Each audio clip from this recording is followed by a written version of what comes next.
है ना। वो गुरु होते थे, है ना, जैसे पतंजलि गुरु के बारे में भी बोला जाता है, जिन्होंने योग शास्त्र लिखा था कि भाई वो आधे इंसान थे आधे नाग थे।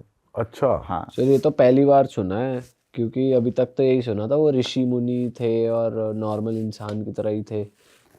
भाई देखो, जिन लोगों को ये चीज़ हजम नहीं होती, कुछ लोगों की धार्मिक भावनाएं आहत हो जाती हैं, तो वो कहते हैं कि नहीं नहीं ऐसा कुछ नहीं था, वो तो ऋषि थे, है ना।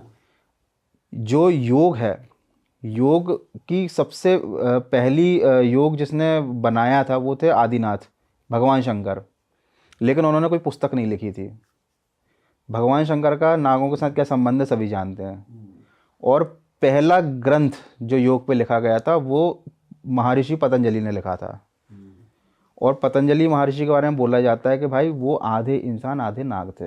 ये लिखा हुआ है हमारे ग्रंथों में। ये लिखा हुआ है। और आप बहुत सारी प्राचीन मूर्तियां देखोगे मंदिरों में महर्षि पतंजलि की जो हैं, वो देखते ही समझ जाओगे कि भाई ऊपर से वो जो है वो मनुष्य हैं योगी जैसा, नीचे से उनका धड़ जो है वो सांप जैसा है। एक जगह मैंने ये भी पढ़ा हुआ था, योग का ही कोई ग्रंथ है, उसका हिंदी में ट्रांसलेशन था कि जो महर्षि पतंजलि जब पढ़ाते थे तो वो पर्दे के पीछे छिपकर पढ़ाते थे। अच्छा। जब योग की शिक्षा देते थे, क्योंकि उन्होंने ही कंपाइलेशन किया था योग शास्त्र का, जो आज के ज़माने में योगा नाम से प्रसिद्ध हो गया बहुत ज़्यादा। तो वो पर्दे के पीछे छिपकर पढ़ाते थे। और अगर एक बार ऐसी घटना हुई थी कि पर्दा गलती से हट गया था, तो जो पढ़ने वाले थे वो तो सारे ह्यूमंस ही थे, क्योंकि वो उनको योग की शिक्षा दे रहे थे। तो जैसे ही पर्दा हट गया तो कुछ ऐसा नज़ारा सामने आया, तो महर्षि पतंजलि के जिह्वा में हजारों फन थे, ऐसा लिखित में है, हजारों फन थे।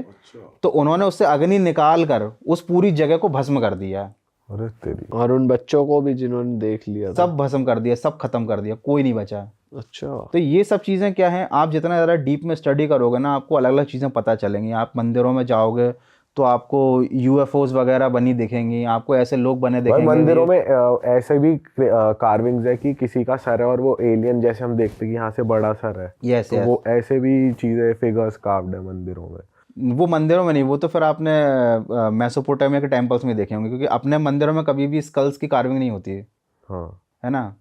हमारे यहाँ देवी देवताओं की कार्विंग्स होती हैं, ठीक है, जहाँ पर मतलब चित्रों के द्वारा ही संदेश दिया जाता है, पूरी चीज़ें बताई जाती हैं। तो ये सब चीज़ें विलुप्त हो चुकी हैं। तमिलनाडु में एक ऐसा गांव है जहाँ पर क्या है, बहुत छोटे छोटे घर हैं सांप के बिल जैसे, तो उसके अभी वो खाली पड़े हुए हैं। तो लोकल्स बताते हैं कि पहले यहाँ पर ऐसे लोग रहते थे जो सांप जैसे थे, उनके घर हैं बिल जैसे, तो वो इंसानों के साथ ही रहते थे और अपना नॉलेज शेयर करते थे। हाँ। वैसे जो ये मैन इन ब्लैक वगैरह वाली जो मूवीज है उसमें भी यही दिखाते हैं कि वो एलियन सांप जैसे से होते हैं और बॉडी ह्यूमन की ले लेते हैं और उनका मुंह कैसा भी होता मुंह हट जाता है उनका, तो वो हो जाते हैं सांप से बन जाते हैं। पता नहीं क्या है ये कॉन्सेप्ट भी वहीं से मतलब ही आया है। जैसे जैसे धुआं उठता है तो कोई ना कोई बात रही होगी इसके डेफिनेटली। पीछे। और आपने ये भी कहा कि हो सकता है कि हम बाहर से आए हों, इसके पीछे भी एक लॉजिक है। हाँ जी, इसके पीछे बहुत स्ट्रांग लॉजिक है। बताओ सर।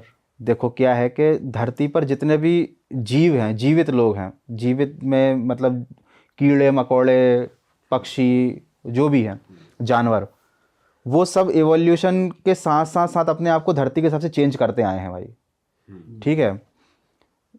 जो पहले मछली नहीं थे वो पानी में रहने लगे, धीरे धीरे मछली बन गए। जो जो पानी में रह के बाहर आए उनके पंख निकल आए।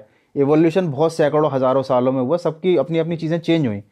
तो वो प्रकृति के साथ जुड़े रहे, उनके अंदर प्रकृति वाले गुण हैं। जैसे कि सांप के अंदर गुण है कि वो धरती पर चलता है, तो उसे कितने 20-30 किलोमीटर दूर से अगर भूकंप आ रहा होता है ना, तो उसको पहले पता चल जाता है भूकंप आने वाला है ना। जो वेल मछली है वो भाई कम्युनिकेशन कर लेती है अल्ट्रासोनिक वेव से समुद्र के अंदर। पक्षी होते हैं वो बिना किसी फ्लाइट, बिना जीपीएस सिस्टम के, धरती से जुड़े जीपीएस से वो एक कॉन्टिनेंट से दूसरे कॉन्टिनेंट सफ़र कर जाते हैं, वो रास्ता नहीं भटकते हैं, है ना।